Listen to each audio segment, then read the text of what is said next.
Jumpa lagi dengan Mbak Melati dari Jawa Timur. Semua tetap jaga imun, jaga happy, sehat selalu. Kita ngobrol-ngobrol lagi tentang Nusantara.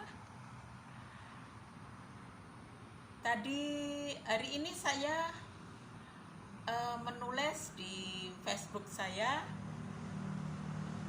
akan memulai salam Nusantara. Hari ini saya akan memulai mengucap salam dengan salam Nusantara, yaitu Rahayu. Ya, pasti semua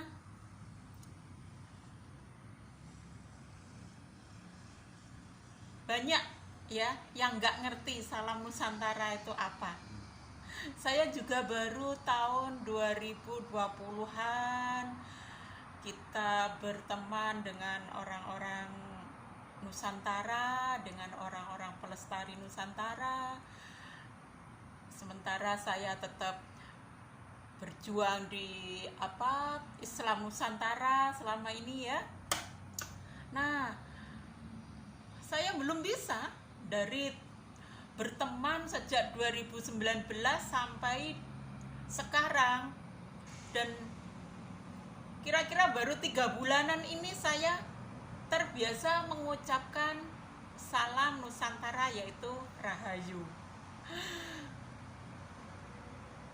Luar biasa, anugerah yang luar biasa kalau kita bisa, hati kita bisa enjoy, bisa senang, bisa nyaman, bisa ngucapin salam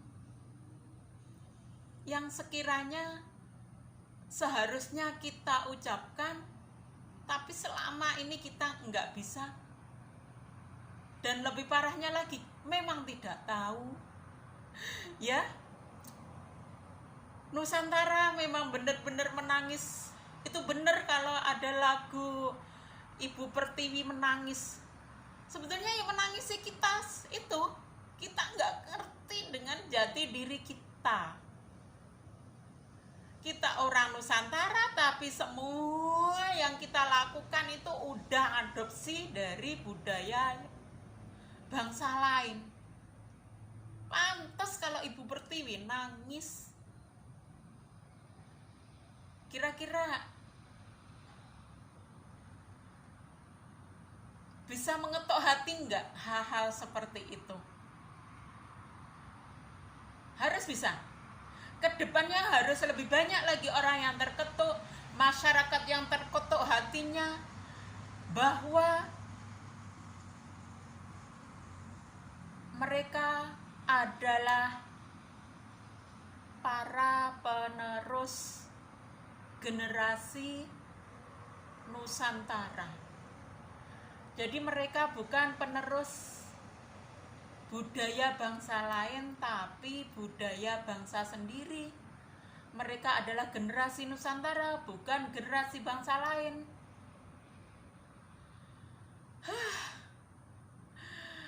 Kira-kira ada yang sadar enggak selama ini bahwa Cina begitu maju, Eropa begitu maju, Arab begitu maju? Kira-kira sadar enggak? Kenapa? Satu kunci saja ya, karena mereka menghormati leluhur mereka sendiri. Camkan itu ya. Harus ditekankan dalam hati, harus difahamkan ke dalam hati. Oh iya ya, kenapa ya kita kok selama ini dengan happy-nya, dengan enjoy-nya,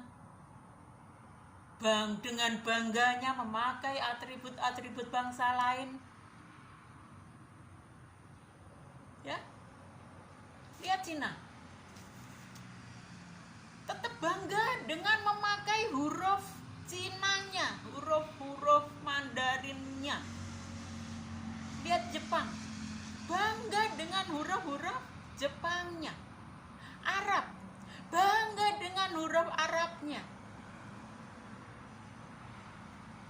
tadi ya ABC-nya itu. Nah sementara kita punya Hono Coroko hilang, kita punya ABC pun hanya untuk ya itu luar biasa, udah itu sudah bagus. Kita punya ABC, kita punya bahasa Indonesia yang bisa untuk menyatukan dari Sabang sampai Merauke dengan menggunakan bahasa nasional yaitu bahasa Indonesia. Tapi ini tapi ya, sadar nggak untuk khususnya untuk Jawa begitu banyak yang sudah dirubah, dan itu juga sekarang udah melebarkan sayapnya ke seluruh penjuru Nusantara, ke seluruh penjuru Indonesia. Semua berbondong-bondong ke Papua, semua berbondong-bondong ke Kalimantan, semua berbondong-bondong ke Sumatera, membawa ajaran-ajaran yang bukan asli Nusantara, membawa kebiasaan-kebiasaan yang bukan asli punya Nusantara, tapi punya bangsa lain, terutama bangsa Gurun. Coba ya, bahasa saja kita itu sudah terbiasa. Dari saya sendiri, dari setelah saya selesai sekolah ya, apa yang saya utarakan itu udah lain, udah nggak seperti orang-orang Jawa yang bisa dengan fasih kula nuwun. Enggak, saya udah assalamualaikum, semua saya ajak seperti itu. Terbiasa dengan kata innalillahi wa inna ilaihi rajiun, alhamdulillah, astagfirullah, dan banyak hal yang harus kita ucapkan dengan bahasa bangsa lain. Doa pun dengan bahasa-bahasa bangsa lain yang kita kadang enggak ngerti artinya. Yakin dari berapa puluh persen masyarakat Indonesia yang muslim yang ngerti bahasa, ngerti makna dari doa-doa yang diucapkan setiap hari, dari makna yang diucapkan ketika salat. Itu banyak yang nggak ngerti. Itu pun ada yang dari pejuang-pejuang agama pun nggak ngerti itu artinya apa yang mereka ucapkan setiap hari itu. Banyak yang nggak ngerti. Selucu itu kita. Sadar nggak? Harus segera sadar ya. Selucu itulah kita. Nggak ngerti bahasa yang kita pakai, tapi kita dengan bangganya terus memakai bahasa itu. Kenapa gitu loh? Aneh kan? Saya juga baru sadar ya ini tahun-tahun 2020 ini. Coba kalau di grup-grup, kalau udah ada mereka gitu, setiap hari tausiah, setiap hari dakwah. Lah itu kalau ada agama orang lain gitu, kira-kira seandainya agama orang lain tadi juga mendakwahkan ajaran mereka, kira-kira kita gimana? Kita yang muslim yang setiap hari tausiah itu ya, kira-kira gimana gitu loh perasaannya kalau mereka yang dakwah, yang nge-share tentang agama mereka. Saya tuh tetap berharap agama itu cukup di kamar masing-masing, nggak usah dibawa ke publik, ditunjukkan ke umum. Ini loh saya, agama saya ini, nggak perlu. Saya tetap seperti itu. Ya, Coba, selain setiap grup yang setiap hari pakai bahasa-bahasa bangsa lain, ada lagi, nah, busana. Kira-kira busana kita sangat Nusantara nggak hari-hari? Nggak, sekarang udah ganti model-model bangsa lain juga. Udah nggak ada, jarang orang yang memakai baju-baju terbuka macam saya ini, udah jarang. Saya akan memulai. Dulu saya tahun 90-an saya memulai pakai jilbab. Semua orang masih jarang memakai jilbab. Saya memang merasa nyaman, fashion saya memakai jilbab, tertutup rambut saya merasa nggak usah pergi ke salon, saya enjoy. Saya nggak memaksa orang lain untuk ikut seperti saya nggak sok-sokan ini Al-Quran yang nyuruh jadi saya harus berjilbab. Nggak, saya bukan orang kolot seperti itu. Nggak sebodoh itu saya dalam memakai baju harus pakai sok-sokan membawa dalil, ya. Jadi seperti itu. Sekarang coba, semua sudah nggak ada warna Nusantaranya sama sekali. Miris nggak kira-kira? Jadi jilbab itu bukan budaya Nusantara ya. Sekali lagi, bukan baju Indonesia, bukan seperti itu. Negara tropis nggak perlu seperti itu, gitu loh. Kalau memang mau sembahyang, ya sembahyang harus tertutup auratnya, harus sesuai dengan persyaratan-persyaratan yang dibikin oleh pimpinan agama. Tuh kalau mau sholat. Kalau hari-hari biasa terus kita menutup seperti model-model bangsa lain, itulah yang terjadi. Dijajah secara nggak langsung kita. Dijajah tapi bangga. Kita jadi antek-antek penjajah, nggak sadar. Tuh ya. Apalagi selain busana,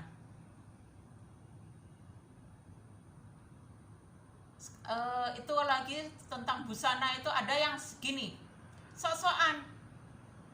Ya memang saya dulu kadang ya pernah sih mengatakan pada orang lain, ketika orang lain memakai jilbab gitu, kamu lebih cantik loh pakai jilbab. Memang saya dulu juga kadangkala juga seperti itu, berharap mereka menutup aurat juga. Ada dalam hati harapan seperti itu, dan itu ada karma sendiri buat saya. Dan ini akhirnya saya pun mungkin keturunan saya, anak saya, ada yang akan mengatakan pada anak saya, kamu lebih cantik lo pakai jilbab. Itu karma saya akui. Saya dulu juga pernah kadang itu mengatakan seperti itu pada orang lain. Nah itu paksaan secara nggak halus. Itu model-model HTI itu. Mbak lebih cantik loh pakai jilbab, kita nggak maksa. Apaan itu? Itu memaksa cara halus coy, woi. Paham nggak? Terus emangnya kalau udah berjilbab cantik gitu? Cantik, tapi kalau masih merasa bahwa dia paling baik, dia udah merasa dia dakwah, itu tetap sombong. Itu yang diharapkan iblis ya, seperti itu. Kita sombong dengan agama kita. Iblis banget itu udah. Iblis dan happy-happy, sorak-sorak bergembira banget kalau udah seperti itu ya. Pahami itu wahai saudara-saudara sekalian. Apalagi makanan, coba gaya-gayaan sekarang itu udah makan korma. Nah, pokoknya kalau udah bau sana gitu merasa wow gitu.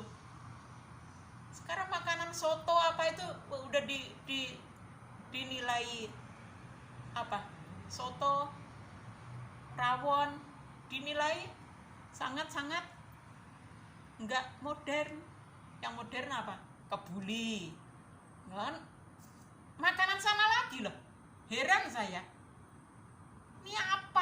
loh isinya itu. Pokoknya kok semua kok dari sana. Nih, rusak ya. Udah berapa menit? 15 menit. Kita lanjut dikit lagi. Ya itu tadi yang paling nyata, salam Nusantara ya. Gus Dur itu sudah ngajak dulu, kita itu orang Nusantara, kita orang Indonesia, pakailah salam-salam Indonesia ya, selamat pagi, selamat malam. Siapa yang paling depan menentang Gus Dur? Ya kita, orang-orang dangkal dalam makna agama. Saya dulu juga belum paham hal-hal seperti itu, juga masih belum main medsos, jadi nggak ngerti. Sementara ketika saya udah main medsos, tahu hal-hal seperti itu, oh iya ya, bener Gus Dur. Gus Dur udah tahu jauh-jauh hari bahwa semua akan merusak Nusantara, udah tahu. Kita udah diajak, nggak usah pakai salam assalamualaikum. Arab pun nggak ada sebetulnya assalamualaikum itu. Mereka pakai sobah khair, sobah nur, selamat paginya itu pakai bahasa sana. Pun itu orang Kristen, orang apa, semua pakai bahasa-bahasa seperti itu. Ya. Bukan assalamualaikum. Tuh. Kita betul-betul udah merusak bangsa kita sendiri. Kita nggak tahu penjajahnya yang mana ini, dan kita jadi antek setianya. Itulah, ayo kita sadari, kita pahami, dan kita semangati untuk mengembalikan warna Nusantara lagi. Saya yang dulu juga masih sendiri, ketika saya pakai jilbab, saya berusaha tidak mengajak orang lain, suka-suka mereka. Saya suka fashion pakai jilbab, saya enjoy, saya juga nggak maksa orang lain. Sekarang saya akan memulai warna Nusantara lagi, dan tidak memaksa. Tapi karena banyak yang berusaha untuk menjelekkan orang tidak memakai jilbab, itu yang saya miriskan. Itulah kebodohan kita. Ada orang yang nggak pakai jilbab udah dikata-katain macam-macam. Itu kebodohan nyata, ya. Kita tetap jadi orang terjajah, yang kita jadi jongosnya penjajah itu sendiri. Pahami ya? Oke, demikian saja. Terima kasih. Ngobrolnya lain kali disambung lagi dengan tema yang lebih hot lagi. Terima kasih, matur sembah nuwun, pareng. Nyun ngapunten, pareng, matur sembah nuwun.